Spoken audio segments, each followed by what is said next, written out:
As for my role, head of ecosystem, so what that means is I'm responsible for the strategic growth, use, and uptake of the benchmark.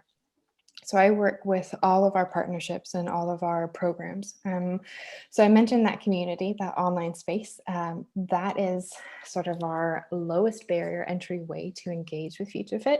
It's I call it Facebook for FutureFit, although I'm doing like a training course at the moment, and they said not to think of it as social networking. So now I'm all confused.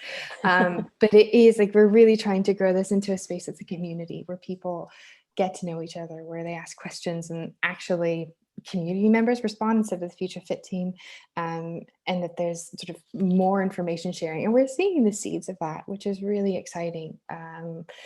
But there's always work to be done. So that's that first little bubble that I manage. The next bubble is what we call accredited partners and certified professionals. So those are consultants, and it's either an independent consultant or an organization who has said that they see value in using the business benchmark in their consulting practice. They have to pass like a little test, and there's a fee associated, as with everything these days. But for us, it gives us a way to expand organically, because we're not consultants at FutureFit and we don't ever want to be consultants. So it's a nice way to grow globally, which we wouldn't be able to do if it was just sort of 13 of us sat in an office in London.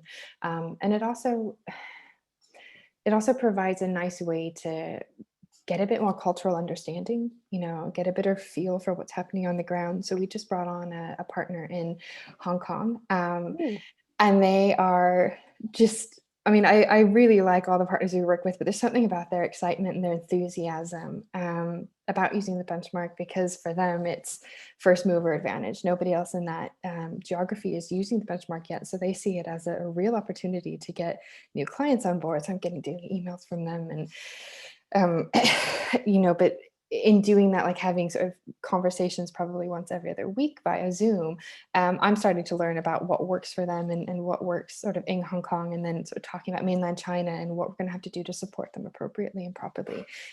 So all of that massive learning is fed back not only to the rest of the team, but it really helps to shape how we go about expansion and how we grow in a way that makes sense for different regions and also sort of supports our partners.